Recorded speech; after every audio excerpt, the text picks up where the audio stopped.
committee will come to order. We're delighted to have a great panel here to talk about railroad issues. As 2013 and 2014's freight rail delays and service challenges highlighted, rail service is absolutely critical to our nation's economy. South Dakota farmers scrambled to find rail cars and watch as rail turn times worsened, delaying shipments and creating grain shortage challenges for the record-breaking wheat, corn, and soybean crops that we've had in our state.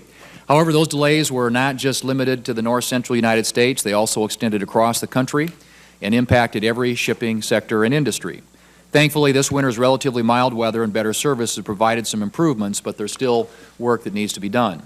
I was pleased that Genesee & Wyoming, the parent company of South Dakota's Rapid City Pier and Eastern Railroad, has joined us for today's hearing. I look forward to hearing from Dave Brown, the Chief Operating Officer of Genesee & Wyoming, which is the largest Class II railroad in the country with over 100 short line and regional railroads, about the opportunities and challenges the RCP&E and other short line railroads face. From automobiles to coal to ethanol to agriculture, rail service moves goods from farm and factory to consumer marketplaces across the country and across the globe. The U.S. Department of Transportation notes that freight rail moves roughly 40 tons per person each year. As a nation, we rely on cost-efficient, timely service to move food, consumer products, and energy resources on a daily basis. The private infrastructure that makes up our nation's freight rail system is costly, as old tracks and equipment require ongoing maintenance and investment. Our nation's railroads continue to invest in new tracks, sidings, locomotives, and car resources with the goal of serving their customers. Class I railroads and short lines alike face increasing demands for prompt, reliable, and safe service. In 2014, freight traffic increased nearly 5% over 2013 levels, and we should seek solutions that foster an even stronger freight rail network to meet this increasing demand.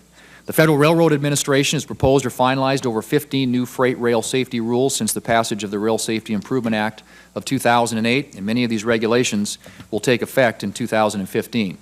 Not only is the Positive Train Control, or PTC, mandate looming with its December 31st deadline, but the DOT has announced that it expects a crude-by-rail regulation to be published around May of this year. Although the PTC deadline is quickly approaching, it remains unattainable. Through the end of 2014, railroads have invested over $5 billion in PTC, and they expect to spend billions more in the coming years.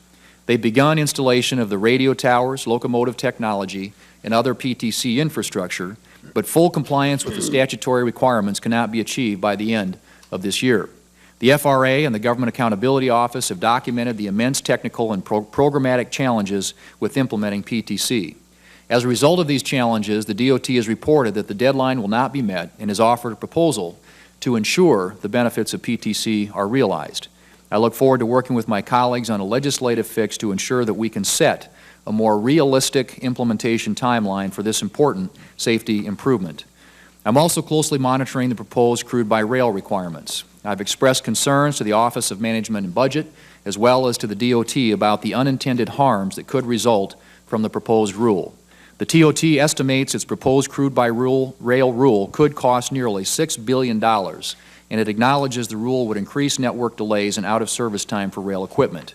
Without question, we must improve the safety of our nation's rail system, but I am concerned about the unattainable deadlines that the rule proposes. Like the PTC mandate, there are very real impacts when federal agencies set unreasonable and many times unachievable deadlines.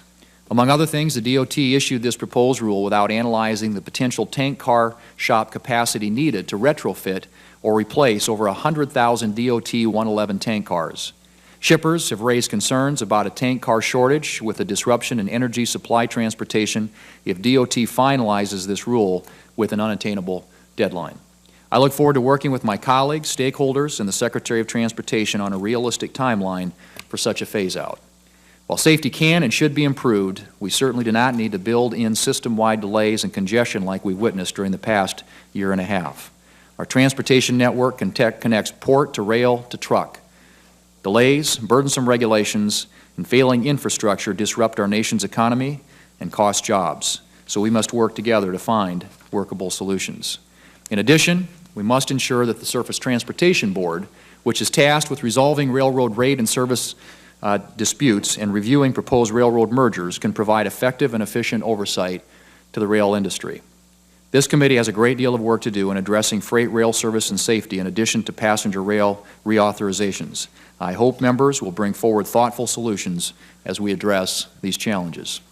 I'd like to turn now to my distinguished ranking member from Florida, Senator Nelson.